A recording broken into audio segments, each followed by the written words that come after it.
Back in the 1960s, British kitchens were all about simple, affordable meals that made the most out of basic ingredients.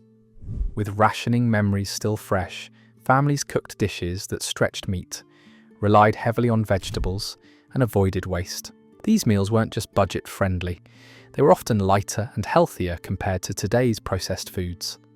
From hearty stews to humble beans on toast, here are 15 cheap dishes from the 60s that kept Brits slim. Tuna casserole was one of the ultimate budget-friendly comfort foods of the 1960s. At a time when fresh fish could be pricey, canned tuna was a lifesaver for families looking to stretch their grocery money without sacrificing protein. The classic version usually combined tuna with egg noodles or pasta, a tin of mushroom soup, and a sprinkling of breadcrumbs on top. Nothing fancy, just a filling, one-dish meal that could feed a whole family with only a handful of cheap ingredients. What made tuna casserole particularly slimming compared to today's heavy pasta bakes was how modest the portions were. Families often bulked it out with peas, carrots, or green beans to make it stretch further. That meant more vegetables on the plate, less reliance on meat, and a balanced ratio of carbs, protein, and fibre. Since butter, cream, and cheese weren't used in excess like they are today, the dish stayed surprisingly light. Served hot straight from the oven, it was comforting, easy to prepare, and practical for weeknight dinners.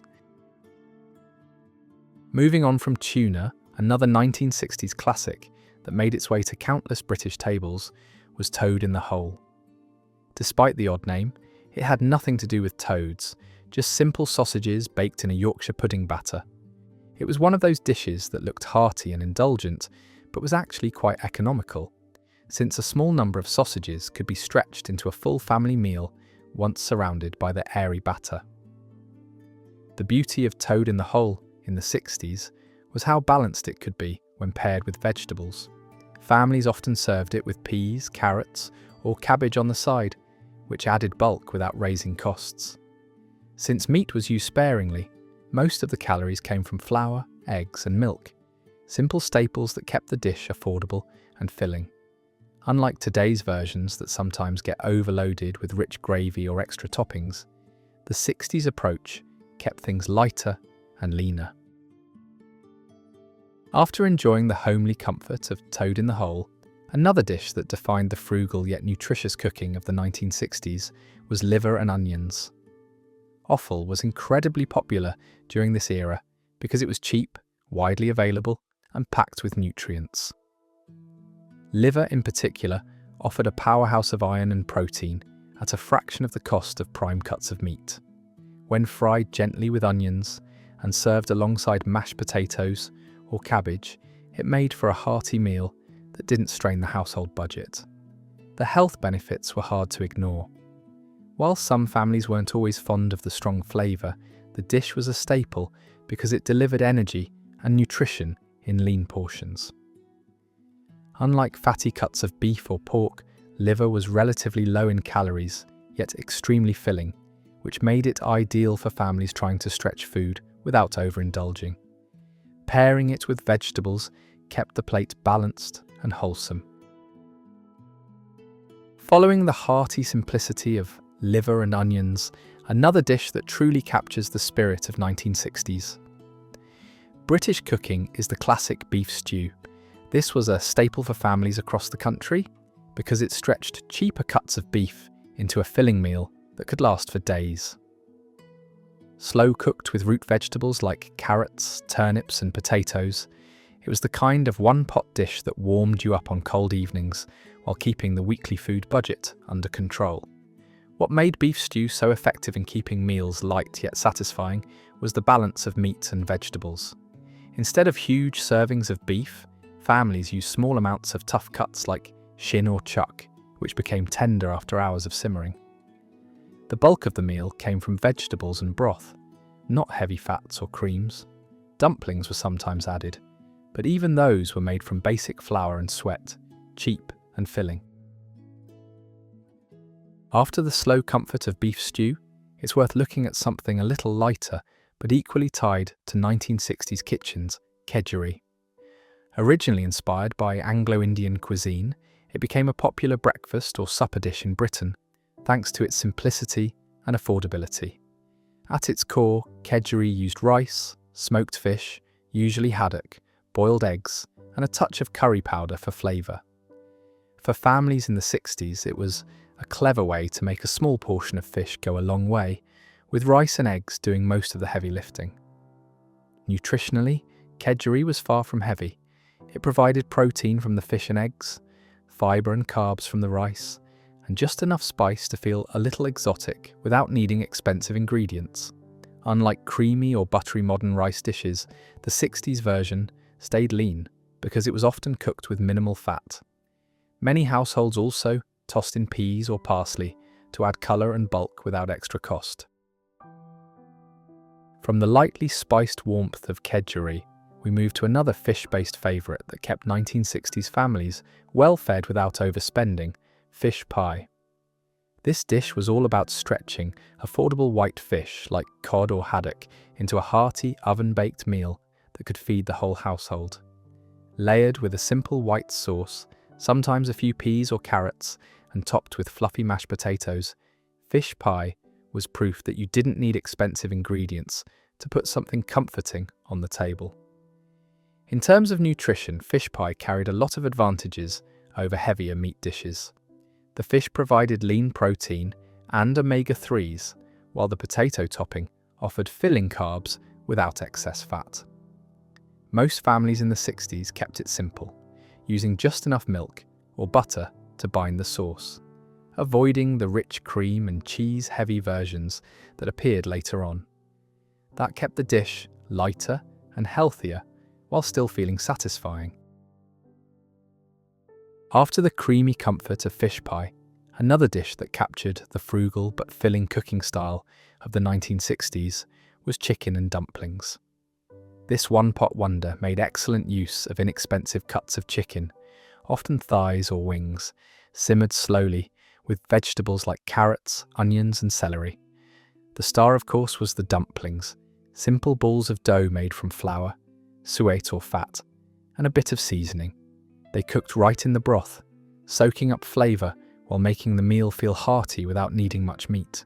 The genius of chicken and dumplings lay in its balance of thrift and nourishment. Families didn't need a whole chicken to feel satisfied. Just a few pieces would do once paired with plenty of vegetables and filling dumplings. Compared to richer poultry dishes, it stayed relatively light because the broth replaced heavy sauces or gravies. It was warm, comforting, and especially popular during colder months when families wanted something substantial without spending too much. Following the hearty warmth of chicken and dumplings, a lighter but equally budget-friendly favourite of the 1960s was navy bean soup. While more common in American kitchens, it also found a place in post-war Britain when dried beans became an affordable and filling pantry staple. The recipe was straightforward. Dried navy beans simmered slowly with onions, carrots, celery, and sometimes just a small ham bone or bit of bacon for flavour. It was humble food, but it packed in protein and fibre at a fraction of the cost of meat-heavy meals. The health benefits were one of the reasons this soup fit so well into the 60s diet. Beans provided slow-release energy without being calorie-dense, while vegetables added bulk and nutrients. Because it relied on dried pulses and leftovers, it was cheap to prepare and could easily be made in large batches to feed a family for several days. After the wholesome simplicity of navy bean soup, another dish that showed off 1960s thriftiness was cabbage and bacon.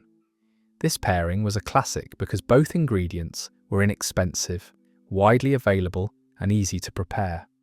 A small portion of bacon, often just scraps or offcuts rather than full rashers, was fried until crisp, then tossed with boiled or steamed cabbage. The salty richness of the bacon gave the humble cabbage a boost of flavour, turning a simple vegetable side into a hearty main when served with potatoes. What made this dish so effective in the 60s diet was how little meat it required. Bacon was used more as seasoning than as the focus, while the bulk of the plate came from nutrient-rich cabbage. High in fibre, low in calories, and naturally filling, cabbage balanced out the saltiness of the bacon and made the meal satisfying without being heavy. Families often stretched it further by adding onions, carrots, or leftover potatoes. Cheap, quick, and nourishing, cabbage and bacon was a perfect example of how modest ingredients could come together to create a healthy, comforting dish. After the humble heartiness of cabbage and bacon, the 1960s also brought a touch of elegance to the British table with Coronation Chicken. Created for Queen Elizabeth II's coronation in 1953, it quickly became a popular dish for parties, picnics, and light lunches. The recipe was simple but versatile. Cooked chicken shredded and mixed with a creamy sauce made from mayonnaise, curry powder, and sometimes apricot or mango chutney. It was affordable because leftover roast chicken could be used, making it a smart way to turn a small amount of meat into a flavourful dish for several people. Coronation Chicken was healthier than it might seem at first glance. By using mostly chicken and a modest amount of dressing, it was high in protein but relatively low in calories, especially compared to the rich sandwiches and pies common at the time. Adding chopped vegetables like peas or peppers stretched it further and added fibre, keeping it filling without adding fat. From the light elegance of Coronation Chicken, we return to the kind of frugal, vegetable-forward cooking that defined the 1960s with Woolton Pie. Named after Frederick Woolton, Minister of Food during World War II, this dish became a post-war staple because it was cheap, filling, and entirely plant-based. Made from root vegetables like carrots, parsnips, and turnips, often mixed with cabbage or cauliflower, it was topped with a simple potato crust or mashed potato. The goal was simple: create a nourishing one-dish meal without relying on expensive meat. Woolton Pie was not only budget-friendly, but also surprisingly slimming. It packed in fibre and vitamins while staying low in calories and fat, making it ideal for families looking to eat well without overspending. Flavours came from herbs, onions, and occasionally a light gravy made from stock, rather than heavy sauces or butter. It also had the advantage of being flexible. Leftovers could be used, and seasonal vegetables made it adaptable all year round. After the practical heartiness of Woolton Pie, another 1960s classic that kept British kitchens both frugal and healthy was vegetable soup. Simple to make and endlessly adaptable, it was the go-to way to use leftover or seasonal vegetables. Carrots, leeks, potatoes, cabbage, and onions simmered together in a light stock, sometimes with a small amount of barley or rice to stretch it further. For families on a budget, this meant a nutritious, filling meal with minimal expense and maximum flavour. Vegetable soup was particularly slimming because it relied almost entirely on low-calorie, fibre-rich vegetables. Unlike modern creamy or processed soups, 60s versions were mostly water-based, allowing people to eat hearty bowls without overloading on fat or calories. It was also easy to make in large batches, which helped stretch weekly groceries and reduce waste. A bowl of vegetable soup could be served alone, or with a slice of bread, making it practical for both lunch and dinner. Moving from the light simplicity of vegetable soup, another 1960s classic that combined economy with comfort was meatloaf with mashed potatoes. Unlike today's sometimes extravagant versions, the 60s meatloaf focused on stretching modest amounts of minced meat with breadcrumbs, onions, and a splash of milk or egg, making it affordable for families. Baked slowly in the oven, it developed a satisfying, firm texture, while mashed potatoes on the side provided a filling, low-cost carbohydrate to complete the meal. What made this combination particularly practical was its balance of nutrition and budget consciousness. The meat supplied essential protein, but the addition of fillers and a generous serving of potatoes meant smaller portions went further. Vegetables like peas or carrots often accompany the plate, adding colour, fibre, and vitamins without extra expense. It was straightforward, no fuss cooking, yet the oven-baked presentation felt wholesome and hearty. After the hearty comfort of meatloaf with mashed potatoes, another 1960s favourite that combined simplicity with practicality was baked chicken with rice. This dish made the most of inexpensive chicken cuts, often thighs or drumsticks, baked alongside rice that absorbed all the flavours from the meat and seasonings. Minimal ingredients were needed, a few vegetables, some herbs, and a splash of stock. Yet the result was a complete, filling meal that could feed a family without breaking the budget. What made baked chicken with rice so appealing in the 60s was its balance of protein and carbohydrates. The chicken provided lean protein, while the rice acted as an inexpensive filler that stretched the meal further. Families often added onions, carrots, or peas for colour, nutrition, and bulk, keeping the dish low cost and wholesome.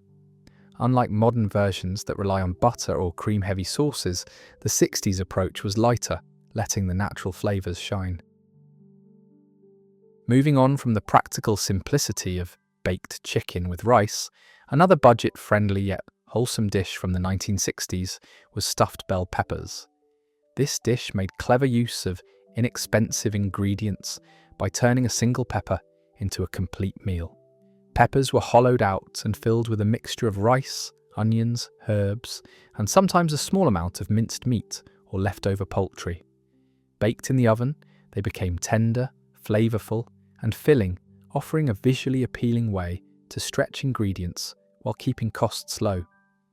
Stuffed bell peppers were also surprisingly slimming for the era.